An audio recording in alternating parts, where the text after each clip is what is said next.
And by the way, to all Iranian patriots, keep protesting, take over your institutions if possible, and save the name of the killers and the abusers that are abusing you. You're being very badly abused. Presiden Amerika Serikat Donald Trump mendukung warga Iran untuk terus melakukan demonstrasi. Ia bahkan meminta para pendemo untuk mengambil alih kendali lembaga-lembaga negara jika memungkinkan. Dalam pidatonya di Detroit Economic Club pada Selasa, Trump juga meminta demonstran untuk mencatat nama pelaku kekerasan. Ia menekankan bahwa tindakan tersebut akan dibayar dengan harga yang sangat mahal. Sebagai informasi, demo yang berlangsung di Iran telah dimulai sejak akhir Desember lalu karena krisis ekonomi. Seorang pejabat Iran mengatakan kepada Reuters pada Selasa bahwa korban tewas mencapai 2.000 orang. Sementara media Iran Internasional melaporkan angka yang jauh lebih tinggi, yakni 12.000 kematian. Trump menyebut dirinya tidak yakin dengan angka sebenarnya. Menurutnya, tanggapan Amerika Serikat terhadap Iran akan bergantung pada fakta yang terverifikasi. Tanggapan ini termasuk kemungkinan serangan militer yang telah digaungkan beberapa hari sebelumnya. Sementara itu, Iran memperingatkan Trump agar tidak ikut campur soal demo. Jika Washington menyerang, maka Teheran dapat menargetkan pasukan Amerika Serikat di Timur Tengah. And by the way, to all Iranian patriots, keep protesting, take over your institutions if possible, and save the name of the killers and the abusers that are abusing you. You're being very badly abused. If the numbers are right now, I hear 5 different sets of numbers. I hear numbers, look, 1 death is too much, but I hear much lower numbers, and then I hear much higher numbers. But I say save their names because they'll pay a very big price. And I've canceled all meetings with the Iranian officials until the senseless killing of protesters stops. And all I say to them is help is on its way. You saw that I put tariffs on anybody doing business with Iran. Just went into effect today. And I say make Iran great again. You know, it was a great country until these monsters came in and took it over. And it's all very fragile. What would have happened to us? I'm telling you. If I didn't win this election, what would have happened to us?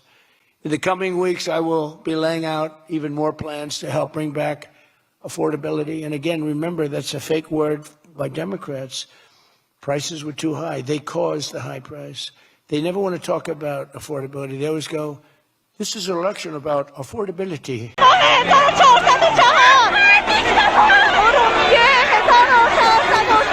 Negara-negara Arab yang berbatasan dengan Teluk Persia mendesak Amerika Serikat untuk tidak melancarkan serangan militer terhadap Iran. Mereka memperingatkan bahwa intervensi semacam itu dapat memicu ketidakstabilan ekonomi dan politik di seluruh kawasan Timur Tengah. Dikutip dari Wall Street Journal pada Rabu, Arab Saudi bersama dengan Oman dan Qatar secara diam-diam melobi pemerintahan Donald Trump. Lobi dilakukan setelah Gedung Putih memperingatkan mereka untuk bersiap menghadapi kemungkinan tindakan terhadap Teheran. Menurut para pejabat negara-negara Teluk Arab, setiap upaya militer untuk menggulingkan rezim Iran dapat sangat mengganggu pengiriman minyak global melalui Selat Hormuz. Perairan ini merupakan jalur strategis tempat sekitar 20% pasokan minyak dunia melewatinya. Mereka khawatir akan adanya dampak negatif di dalam negeri, kemunduran ekonomi, dan potensi pembalasan jika pasukan Amerika Serikat bertindak. Para pejabat Saudi dilaporkan telah memberitahu Teheran bahwa mereka tidak akan berpartisipasi dalam konflik apapun atau mengizinkan akses wilayah udara Amerika Serikat dengan tujuan menjauhkan diri dari konfrontasi langsung. Sebagai informasi, gelombang demo besar di Iran telah dimulai sejak akhir Desember lalu yang dipicu krisis ekonomi. Pejabat pemerintah menuduh Amerika Serikat dan Israel telah mendukung kerusuhan dan terorisme. Hingga saat ini tidak ada angka resmi terkait korban jiwa. Namun, sebuah kelompok hak asasi manusia yang berbasis di Amerika Serikat memperkirakan bahwa jumlah korban tewas mencapai lebih dari 2.550 orang. This morning that help is on the way for protesters. What did you mean by that? What kind of help? You're going to have to figure that one out. I'm sorry. Amerika Serikat mengerahkan jet tempur F-35, pesawat pengebom, dan pesawat tanker ke pangkalan udara Al-Udeid di Qatar. Pengerahan ini terjadi saat ketegangan Amerika Serikat dan Iran meningkat imbas demo. Dikutip dari WION pada Rabu 14 Januari, Pangkalan Udara Al-Udeid merupakan instalasi militer Amerika terbesar di Timur Tengah. Terbaru, Pentagon mengerahkan pesawat tempur F-35 Lightning II ke pangkalan tersebut. Pesawat ini merupakan jet tempur generasi kelima tercanggih di dunia yang memungkinkan Amerika Serikat menembus wilayah udara yang diperebutkan tanpa terdeteksi oleh radar musuh. Kemudian pesawat pengebom strategis seperti B-52 Stratofortress seringkali dikerahkan ke Al-Udeid untuk mengirimkan peringatan yang jelas kepada musuh seperti Iran. Pesawat-pesawat besar ini dapat membawa muatan amunisi berpemandu presisi atau senjata nuklir dalam jumlah besar. Meskipun pesawat tempur dan pengebom sering menjadi sorotan utama, pesawat KC-135 Stratotanker yang dikerahkan ke Qatar adalah tulang punggung sebenarnya dari misi tersebut. Pesawat pengisian bahan bakar di udara ini memungkinkan jet Amerika Serikat tetap berada di udara selama berjam-jam dan menempuh ribuan kilometer tanpa mendarat. Sementara itu, Komandan Komando Pusat Amerika Serikat atau CENTCOM, Laksamana Brad Cooper, mengumumkan pembukaan pusat baru pada Selasa 13 Januari. Pusat tersebut bertujuan untuk mengkoordinasikan pertahanan udara dan rudal di Pangkalan Udara Al-Udeid. Namun, pengumuman ini menjadi sorotan karena berlangsung di tengah panasnya demo Iran. Pada hari yang sama, Presiden Amerika Serikat Donald Trump meminta warga Iran untuk terus melakukan demo. Ia mengatakan bantuan dari Amerika Serikat sedang dalam perjalanan. You said to Iran this morning that help is on the way for protesters. What did you mean by that? What kind of help? You're going to have to figure that one out. I'm sorry. How many people have been killed in Iran? Nobody's been able to give me an accurate number. I have heard numbers from everything's a lot. One is a lot. But I've heard numbers much lower and I've heard numbers much higher. We'll be knowing. We're probably going to find out over the next 20 minutes. The highest number I think it's a lot. In your first term, It's too many, whatever. in your first term, the price of oil averaged around $53 a barrel.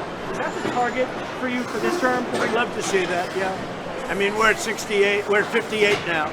I'd like to see 53. Thank you very much, everybody. U.S. allies in Tehran to evacuate from Iran.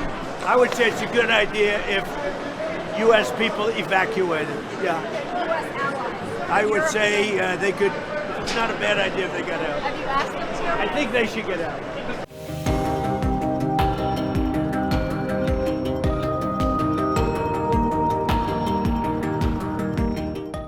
Di tengah panasnya demo, Iran memperingatkan negara-negara di kawasan Timur Tengah yang menampung pasukan Amerika Serikat. Mereka diminta untuk mencegah serangan Amerika Serikat ke Iran jika tidak mau negaranya menjadi target Teheran. Dikutip dari Reuters, peringatan itu disampaikan seorang pejabat senior Iran pada Rabu 14 Januari.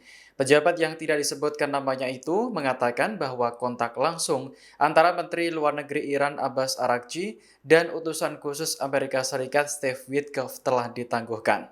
Sementara itu, 3 diplomat mengatakan sejumlah personel telah disarankan untuk meninggalkan Pangkalan Udara Al-Udeid di Qatar.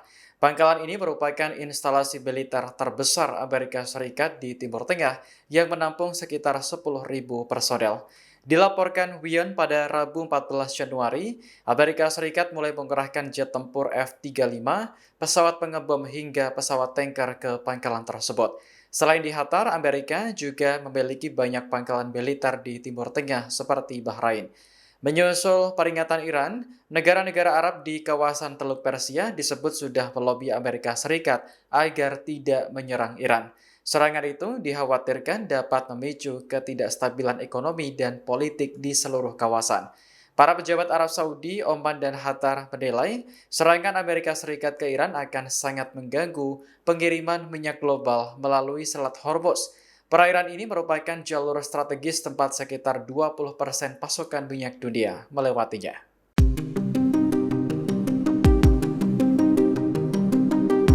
Sebagai negara yang berbatasan langsung dengan Iran, Pakistan menanggapi dengan serius ancaman Amerika Serikat.